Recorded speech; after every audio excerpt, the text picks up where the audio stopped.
In this luxury car are Courtney and her husband, Norman, a television producer. The couple are looking for a new house for them and their future children. They have a very big budget, $6 million, and a new close friend, Kristen, their estate agent. Kristen fully intends on wowing them today. It's this huge mansion, 900 square meters across 3 levels. Wow. It's very high-end. Okay, so the kitchen is super open, great concept, has abundant appliances. And Kristen has another selling point, the views over Las Vegas. Courtney is a huge fan. So what do you think, babe? These views are just breathtaking. I love the views. I love how open it is. It's just beautiful. Well, let's go look and see what else. The mansion has a vast array of luxury features and a master suite which is completely opened up to the outside. Imagine Saturday morning, waking up, opening this up, and just enjoying the view with some coffee. Absolutely a great way to wake up. The couple are already picturing themselves living here. And the bathroom. Look at this marble. Oh, and there's a TV. And the huge dressing room will definitely win over Courtney, who seems to be loving it here already. I love this. I love when they have the center Yes. piece. It's so nice. You can lay out all your stuff. If she likes it, I'm happy. Happy wife, happy life. This whole closet will be mine, and he can take the guest closet. And the showstopper. So you've got this beautiful infinity pool overlooking the strip. Norman and Courtney seem spellbound. The view and the luxury, of course, but that's not all. They have visited this mansion because it is located in a gated community, a secure estate, a private property with forbidden access to non-residents and extreme security. There are almost 600,000 people who live in Las Vegas year-round. It's, in fact, the most populated city in Nevada. Yet, on a daily basis, the locals often want to escape all this excitement, to live a calmer life far from the Strip. So, a gated community is the perfect option. At MacDonald Highlands, one of the largest and most luxurious residential neighborhoods in the city, round-the-clock security is the #1 priority. Here, the 1,500 residents have an electronic beeper which grants them easy entry. But the cleaners, gardeners, and workers are forced to sit in a traffic jam each morning and are required to show their IDs. So it's a secure and private life for residents and a full screening for visitors. Welcome to the MacDonald Highlands neighborhood. Behind these fences, over 1,500 people lead a peaceful life, out of sight, in a neighborhood that feels like the epitome of luxury. 400 hectares designed around an 18-hole golf course with a view over the Strip. 500 high-class houses worth up to $20 million, a swimming pool, a gym, tennis courts, and even a private club with a bar and 2 restaurants. A small village in the middle of the desert where Ken, CEO of a large construction firm in Nevada, and his wife Michelle live. They've lived here for 10 years and every day make the most of their gated community. It's a beautiful morning. Their day begins at sunrise with a morning sports session. There's no need to leave their secure neighborhood, for there's a private fitness center reserved just for residents right by their house.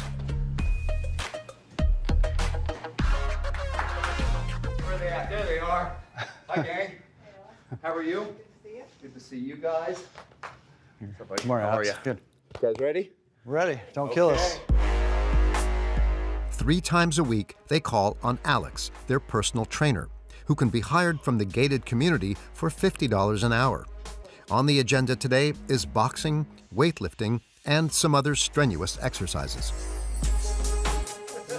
But Michelle and Ken love coming to train here in this private fitness suite. Usually, if you're in a regular workout room, there's a lot of people. And if you're doing sets, you might have to wait for a machine in the middle of your set, which is an inconvenience. Okay, good. A semi-deserted fitness center, personal trainers on call, and that's not all. At 8 a.m., Michelle's sporting day has barely even begun. After a romantic workout, Ken leaves for work. As for Michelle, she has changed clothes. Morning. She meets up with her friends for a game of tennis, still within the gated community. First, they hit some balls with a coach. Got it. Oh, no, I don't. Before playing a doubles match. Very aggressive, Marty. Woo. 1 hour in the fitness center with her husband, the next hitting balls with her friends. Good get, Marty. Michelle, who is a housewife, doesn't have time to get bored. Thanks to her gated community, she's doing activities nonstop. Good job. Nice job, ladies. All right, that's it, girls. Thank you. Appreciate it. A few hours later, she's in her third outfit of the day. This time for an all-female golf tournament organized that afternoon just a few meters away from her home. Is it far away from your house? Just across the street. It's the middle of the week, yet there's a crowd, made up of just the housewives living here. And they have not only come to learn how to play golf. I will definitely meet new people here because there's a lot of people here that I don't know. This is what you expect? Yeah. It just gives you an opportunity to know more people. Quite rightly, Michelle needs to find a partner for this round of golf. You're my partner. I'm Michelle. It will be this lady, Natalie. Nice to meet you. She also lives in the neighborhood. The two women didn't know each other before, but they've already found something in common. Pretty much beginner here. I am really a beginner. My husband's like, we gotta get golfing. I'm like, all right, we'll get going. Perfect. So this is why we're here. This is fun. Two beginners who share a few holes and end up getting to know each other. Kids are out of the house. Yeah. My babies are 23. I have twin boys. What are they nearby that your kids are? No, one of my youngest just graduated from UNR and is moving to South Carolina. Oh, wow. One in Houston, Okay. one in Utah, and one in California. Socializing, doing sport, meeting new people, all without ever having to leave the gated community. Michelle cannot see herself living anywhere else. You wouldn't live somewhere else than inside the gated community? No, not anymore. Why? Just because when you live in a gated community, you're insured. There isn't going to be a lot of noise. Everything, the landscaping, the roads, the lighting, everything will be kept up. There's a little bit more security. And then you have all these amenities. So why would I live anywhere else? I don't think I would. And even in the evening, Michelle and Ken never have to go far to meet for a drink. I don't know who all these people are. This is the Residence's bar, an opportunity to spend time with other members of the estate, Ken and Michelle's neighbors. There's an instilled sense of self-seclusion, but to live here, co-owners must sign this document upon arrival. Internal rules, which are very strict and 6 pages long.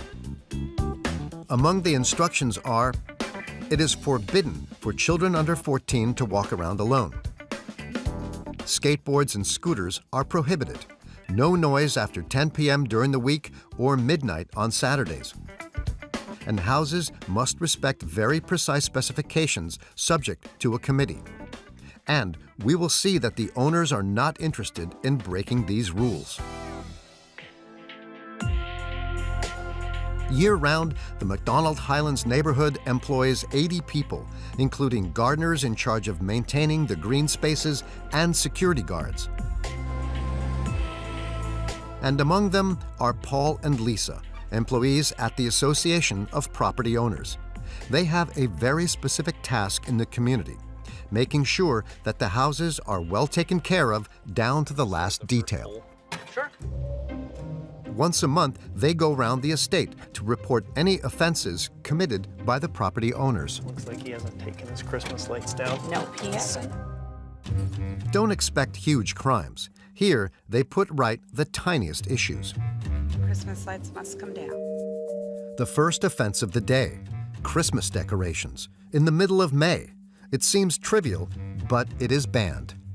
So for these lights in particular, there's a written rule that says you have a certain amount of days before and after the holiday to put up your traditional lighting, then you got to take it back down. It might be 30 days before and 30 days after the holiday that you're allowed to do temporary lighting.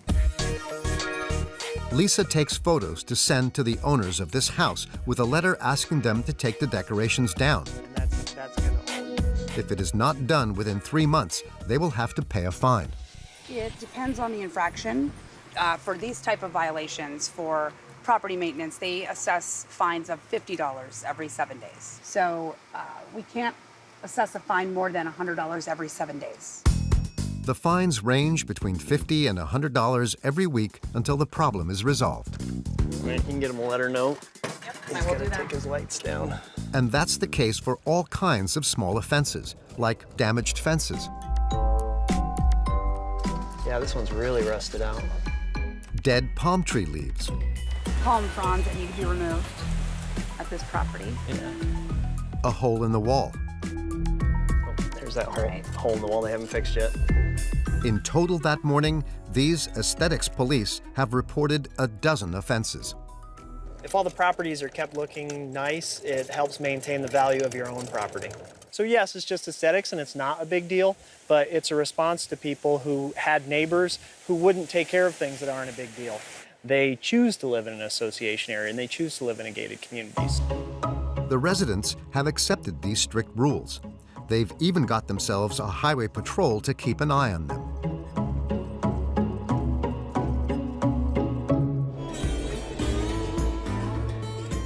Not far away, a car patrols all day long.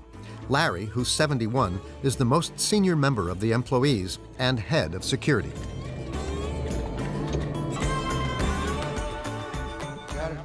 You gotta try not to block things. This sheriff-like employee takes his role very seriously. He rules over a network of several dozen kilometers of private streets. You need to move your truck on the other side. He spends his day ensuring that the residents and employees respect the rules. The rules are parking is sidewalk side. Once you get your equipment unloaded, I need you to be over here. How about I just park in our park? That's fine, thanks. A small reminder, but Larry does not settle for playing good cop. A few meters ahead, he settles down to do a speed control. And to do that, he draws out his fatal weapon, a mobile radar and bit of patience. In the community, speed is limited to 20 miles an hour.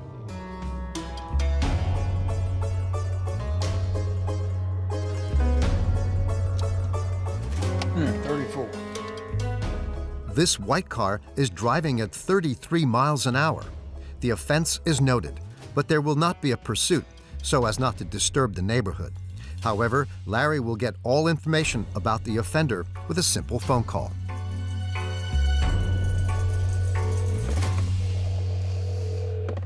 Yeah, Jane. He calls the people who register all of the information on those who enter the community. Do you have a white Focus with California plates come through? Yeah. Remember, as a security measure, the driver's ID, the number plate, and the model of her car are recorded on entry. As a result, Larry's colleague has all the necessary information. Who is she again? Christina Alvarado. The name, address, license plate number, all you need to send a fine to this housemaid. She does not live in the community. However, she will not escape this completely legal fine. Got it. Okay. The cost of this fine is $40, and residents can also be charged. With a Ford, you would like to live here? No. Why? I don't like to be told what to do. That's me personally. You like to tell people what they have to do, but you don't have. Why do you think I'm the boss? rules that must be followed to the letter, and a few extra charges. In order to live in this community, you have to pay. All of these security guards, activities, infrastructure, maintaining 400 hectares, and a pleasant green golf course in the middle of the desert, it all costs a lot of money. So you're paying the bills? Michelle and Ken, like all of the other residents, are co-owners of the common spaces. So to maintain everything, they pay fees to the Co-Owners Association each month.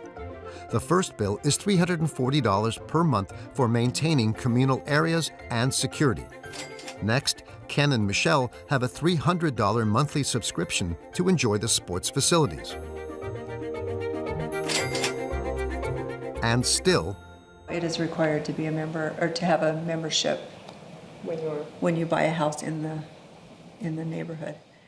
this $300 membership is compulsory, and it's not the only expense demanded by MacDonald Highlands. So then at the club, we have a food and beverage minimum that we have to spend. It is $300 per quarter, and so we have to either eat at the club and spend our $300, on food there, or And if you don't spend it, they charge you that anyways. In total, each month, they must spend at least $740, and the same goes for all 500 homeowners. So each year, MacDonald Highlands collects $4.5 million to look after everything. More than 10 million Americans have chosen this way of life.